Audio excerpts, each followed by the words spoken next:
Hello, everyone, and thanks for joining today's webinar.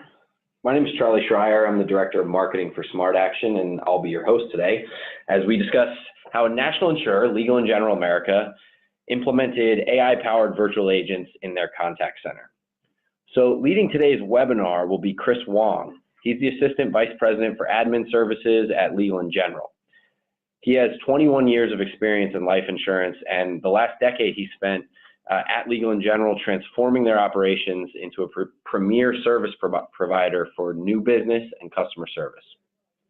What I think is cool about today's webinar is that you get to hear just a living, breathing case study of AI automation in the contact center. Kris is going to tell you about his approach, his evaluation process, his business case, implementation, results.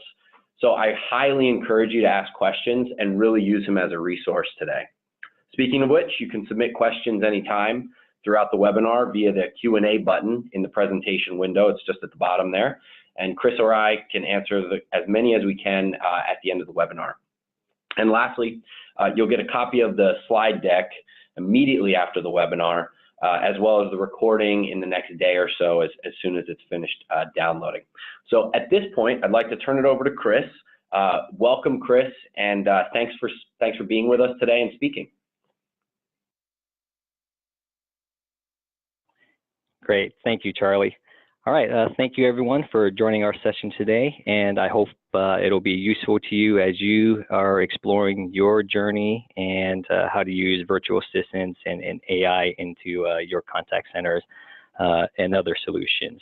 So, but a little bit about ourselves here before we move on then. So Legal & General is a financial services company that is based out of the UK. It was founded in 1836, so we've got a long, rich history there.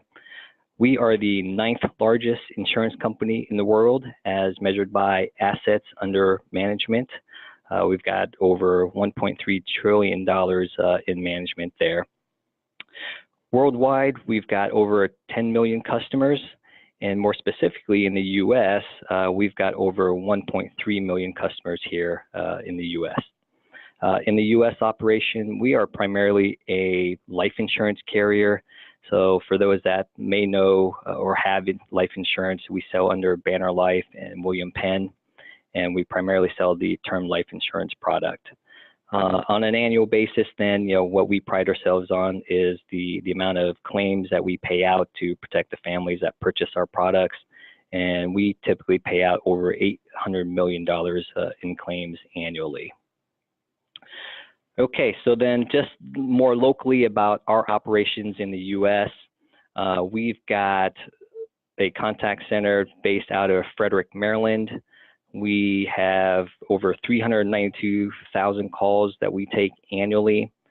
Using a customer survey tool, then we measure our performance and metrics and customer satisfaction. And we average a 4.92 out of a 5-point scale. Our NPS score is 69, and our average abandon rate is about 1.56%. So solid numbers, but certainly, things that we can still improve upon. We do track what kind of calls come into our contact center, and the two biggest ones that we always see are customers that don't receive their bill because they've not signed up for electronic funds withdrawal or any other communication methods, so they rely on that paper bill that comes through the post office. Then subsequently, if they don't get that bill, their policy might lapse and they lose their coverage, and that's a big pain point for us because once you lapse in the life insurance space, it's not like you forgot to pay your Comcast bill or your utility bill and you just pay a small fee or a fine of some sort and you can reinstate that service. For us, once you lapse a policy, you've got to go through the full medical underwriting process again, where we might have to retrieve medical records from your doctor's offices, or even more difficult for the customer, then we might have to collect new blood or urine samples, et cetera, to complete that underwriting. So those are the things that are our top concerns. So then a few years ago, our current environment is really a touch tone driven phone tree and vector system. We don't really have an IVR. So we had looked at what it would take to get to a voice-driven phone system, obviously to provide better service, more self-service, and of course 24/7 service for the customer. So when we looked at it a few years ago, the big name players out there, got a quote from them, and it was well over $500,000 just to get hardware, servers, all the things that we would need to be able to get to a more modern platform. And even at that time, it did not include any sort of AI or virtual agent. It was strictly IVR and prompts to get to what you wanted to. So fast forwarding then a few years after that, I tend to attend industry conferences to learn a little bit more about technologies and things that are out there. So happened to run into SmartActions at one of these conferences, and we kind of started some of the discussions about, what are the technologies out there, what's the latest things, what kind of options are there, and of course the pricing.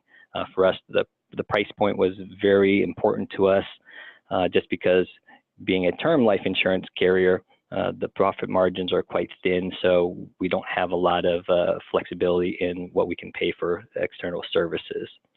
So after the conference then, we committed to let's learn, let's kind of explore, and let's see if we can get this into our price point, and let's see how we can go about learning about these options. So then going to next slide, Charlie. Thank you. So then with our business case and the initial discussions with SmartAction, we explained what we wanted to do, a completely voice-driven platform, and what would that take to get there. But they actually cautioned us not to go the full boat, and said, let's learn a little bit more about what your pain points are, and let's see how we can solve those first. And if it requires replacing your entire IVR or phone system, we can certainly do that. But if we can focus on the issues, you might be able to just snap in these IVAs and the AI into components without having to do the whole thing at this point in time. So we kind of took an incremental approach then based on that, because obviously replacing an entire phone system would be a lot more work and more costly at that point in time. What we then did was ask for some of the sample recordings. We wanted to see how the AI interacted with the customer. Was it able to capture their intent? Did it actually understand the customer? And did it provide reasonable responses to what they were looking for? We then asked for some of their references. Who are their current customers? Can we talk to their customers and learn about the company and their approach, and were they easy to work with, etc. So after comparing SmartAction along with a few of the other vendors, we felt they were the best business partner to proceed with. So from there, then we really went back to, okay, what are the problems that we commonly see in our contact center? The first one we identified was we were constantly getting customers calling in and wanting to make a phone payment, and we did not offer that. The only method to make a payment to us was either through the electronic funds transfer that I mentioned earlier. Through our website, you can make an online payment, or they had to send in a paper check. So out of our 1.3 million customers, only 40 to 45% are signed up for the electronic funds transfer. So we still have well over 500,000 people relying on that paper bill and just those payment options. So we were receiving about 80 calls a day just asking if they could make a payment by phone, and we had to turn them away or direct them to our website. The second problem that was most common for us then was, again, regarding these missed bills that led to the elapsed policies. So as we described it, and yes, they can sign up for emails, but a lot of them get caught in spam, or they just simply ignore the emails because customers receive hundreds of them a day, and between sales and everything else, they just weren't looking at them. So So that was the second problem that we were trying to resolve. So with the solutions then, what they proposed was obviously the automated pay by phone option using an ACH transaction. So, and I say ACH because with the credit cards, we don't process a lot of credit cards. We only allow them on the initial premium payment. So because of that, then the transaction fees for a credit card transaction are pretty high for us, 2.5% to 3%. And we just can't absorb that into our cost structure. And with our average premium being over $1,000, we didn't feel it was right to pass on that fee to the customer. So we opted in for just using a ACH transaction at this point. So with the solution then, it sounds pretty simple. You're making a payment over the phone, but we tried to design this in a way that was going to be easiest for the customer. As you can imagine, everyone does carry their credit card around, but nobody carries their checkbook around, if they even have a checkbook any longer these days. So in discussions with SmartAction, then we decided, okay, well, if we've got a online payment option already and a customer stores their banking information online, is there some way we could utilize that banking account to make that phone payment? So what we were able to design then is if they do go on the phone to make a payment, the AI itself will be able to get the data from us to recognize if a customer has a account set up and then offer that as an option during that phone payment transaction. So you'll hear a phone call later on, but essentially the option would be if you have a account set up, the virtual attendant is going to recognize that, and it's going to tell the customer, I see you've got an account set up with us ending in 1234. Would you like to go ahead and use that account or not? And of course, if they don't have an account set up with us, it's going to bypass that entirely and simply start collecting the routing and the account number to proceed with that action. And then from there, they can obviously opt out. They can transfer to our contact center. And then we also built it, if they have multiple policies with us, they could go ahead and make another payment for another policy. So not only was it just designing the convenience of that, then we tried to make it as simple as possible, knowing that we couldn't collect a credit card for that transaction.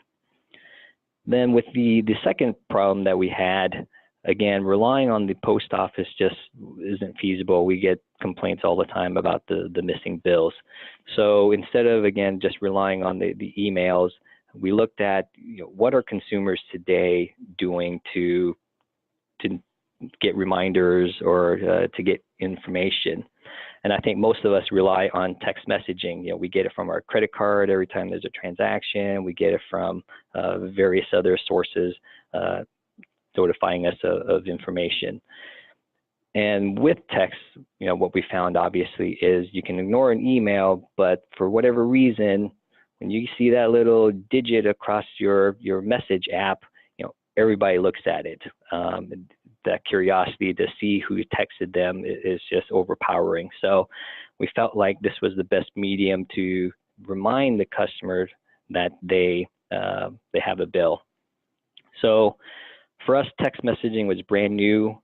We had never gone down that route, so we had to learn all about the TCPA regulation. We had to learn about that from our legal counsel and figuring out how do we mitigate this risk and utilize this service.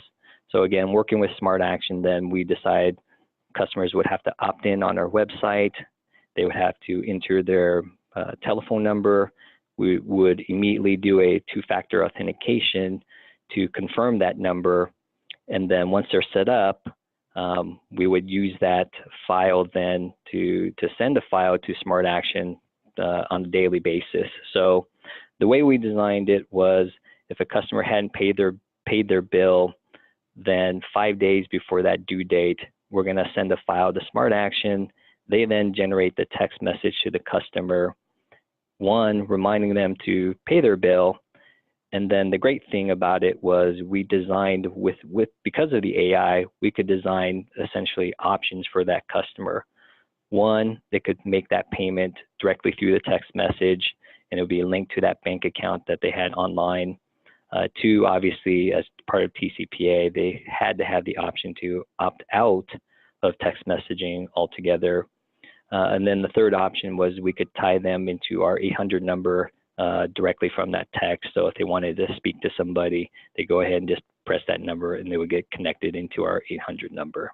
So two great solutions for us just based on, our needs and not having to take the full approach where we replace our entire IVR system. And this would give us the ability to kind of test out the AI and the virtual attendant, since this was our first instance of using this kind of technology.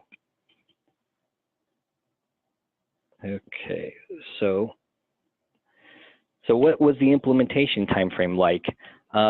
Surprisingly, it was extremely quick. We kicked everything off from kickoff to live calls and text was 3 months. And I think the reason we were successful was we kind of broke, and I've got it broken down here. One, we met weekly with the SmartAction project team, and then we had our own internal dedicated team that could just work through everything very quickly, define the requirements, the call flows, et cetera. And we just kind of had all the resources aligned to keep everything moving forward. The QA and the UAT time was about 2 weeks as we tested everything in a kind of test environment, the entire call flow, and just making sure the bot could understand everything. And then lastly, what was successful about it was after the initial implementation, it wasn't the end of the relationship with SmartAction. There was continuous follow-up. They record every single call that goes into that platform. So they're listening to it and trying to fine-tune some of the logic in the virtual attendant. And then even on our side, as we built the call flows, we created a lot of business rules that would essentially allow a payment or not allow a payment. So we were fine-tuning a lot of our business rules to try to get improvement on that. So the project team itself consisted of our contact center management, and then we also included a lot of the phone reps that take the live calls, just because they're most familiar with the customer and their interaction and the type of questions they have.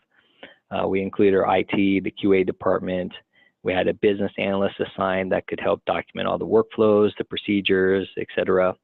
And of course, the telephony network engineers, because we needed to be able to pass the calls back and forth between us and SmartAction.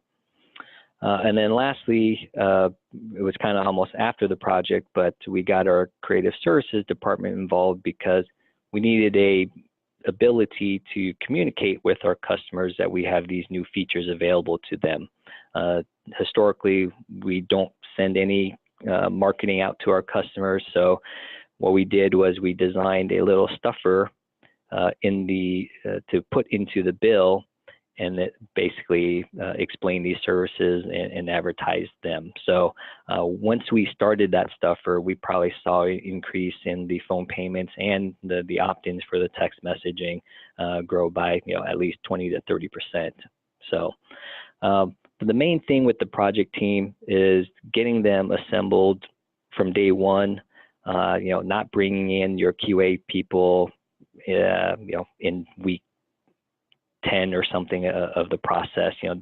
If they're involved early on, they'll have a better understanding of all the design and everything we've created, and then we don't have to get them up to speed for the testing piece of that. The way we did it then was we broke it out into essentially 3 work streams. We had to develop all new APIs and web services for this data exchange. This was something new for us. We hadn't worked with a vendor to kind of pass that data real time back and forth like that. So that was one critical component. The next piece of it, and I'll say this for anyone that has done it before, it sounds quite simple to design call flows and stuff, but you really have to do it from the perspective of a customer. How are they going to ask the question? What kind of words or terminology are they going to use to convey their intent? So you've got to think about that, because when you design the call flows, then we have to design all the possible responses and the scenarios the customer might have. So that's the challenging part, and making sure that you put yourself in the customer's shoes and how they would phrase a question. The last piece for us then was just the remodeling of the phone tree. Adding these new options, then it kind of disrupted everything that we had with our current phone tree and phone vectoring system. So, okay, I'm going to turn it over to Charlie here, and he's going to give you a sample clip and explain a little bit more about that.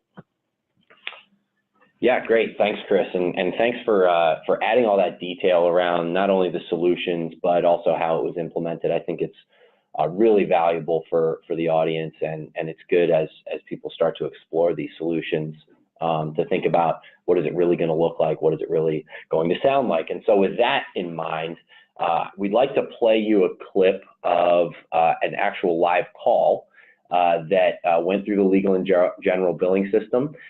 So this is an actual make the payment. Now you'll notice that we did redact some of the personal information for security purposes, but this is a call that actually went through and successfully made a payment. So I'm going to go ahead and click play here, and you should be able to hear and see the video play right there on your screen. Calls may be recorded. In order to verify your account, please say or enter the last 4 digits of your Social Security number or tax ID number. 00. Was that 00? Yes. Please say or enter the last 6 digits of your policy number. 34. Was that 34? Correct. I found a premium with the amount of $209.43 and a due date of September 5th, 2018. Would you like to pay this now? Yes. I found existing bank information tied to your account. The last 4 digits of the bank account number on this file are 02. Would you like to use this now? Yes. Do you authorize this payment of $209.43 from this account to Legal and General America? Yes. Thank you. Your payment has been scheduled and will be processed immediately if sufficient funds are available. Please note that it may take up to 48 hours to post to your account. Your confirmation number is EFKLDY. Would you like me to repeat that? No. Is there anything else that I can assist you with today? No. Thank you for calling Legal and General America. Have a great day. So you can hear from the clip there that, really the virtual agent is handling the call in much the same way that a live agent would be handling the call. So I'm going to pass back to Kris so that he can talk a little bit about some of the results that he saw. Okay, great. So as we talked about then with the 2 different solutions, obviously to present my business case, I had to make some assumptions on the savings and the cost, and what would the net savings be. So we knew, as I explained earlier, we were receiving about 80 calls a day asking for the phone payment option, and for us, then, average call is about 4 minutes. That would equate to roughly 1,300 hours, and our hourly rate then roughly $44,000 annually that I could save from my reps being off the phone for that transaction. In reality, then, once we got it implemented, we did the stuffer to kind of promote it. We've been seeing over 131 payments a day, which equates to about 2,200 hours annually then, which is then $72,000 that we're saving. So overall, much higher phone usage than we expected. So that's all great things. And then of course, the customer convenience there. I've got a number there on the containment rate. So for those that aren't familiar with it, that's one of the key metrics that you're going to be looking at when you design your call flows and just in general anything with the AIs and the virtual attendants, because the last thing you want to have is you've built something, the AI can't handle it, and then it's transferring to a live rep anyway. So then you're paying for the cost of the virtual attendant, and then you're still paying the cost of your live person to take care of it. So just for comparison, and what does 73% even mean? I know I've attended a few other conferences and have heard some other insurance carriers talk about their containment rates for chatting and voice, and they were around 25 to 30%. So for us at 73%, we're extremely excited about that. But with that said, it didn't start off at that percentage. I kind of talked about we had continuous modifications and improvements from the implementation date. So when we initially started it, it was probably around 30 to 35%. But then within a few months of kind of two approaches to it, kind of two fronts, I guess. One, on our side, we revisited the business rules and the logic that we originally created, and kind of determined, were there more instances or scenarios where we could allow a phone payment? Just some complexities on our side, for example, are if someone has more than one bill for a particular policy open, then we can't allow a payment, because it'd be more programming essentially on our side. The SmartAction technology, I think, could handle it. It's more on our back end, how do we pass the correct data to make sure the customer understands what they're trying to pay.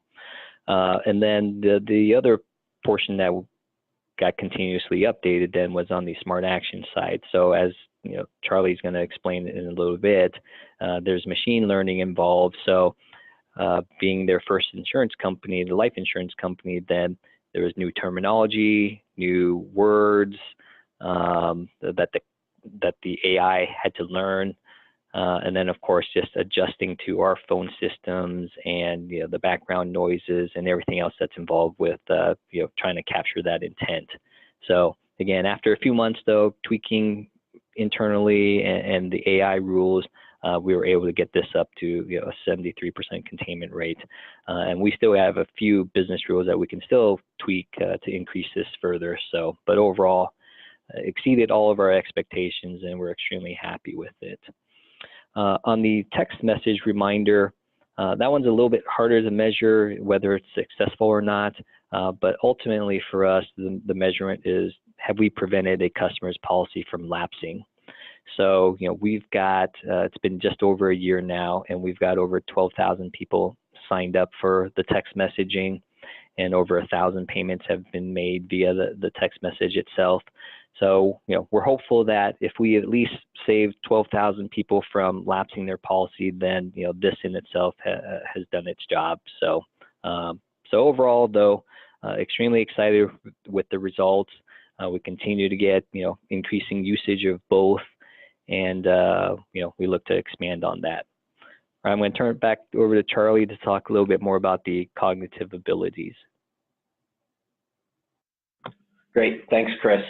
So yeah, I'll just keep this fairly brief.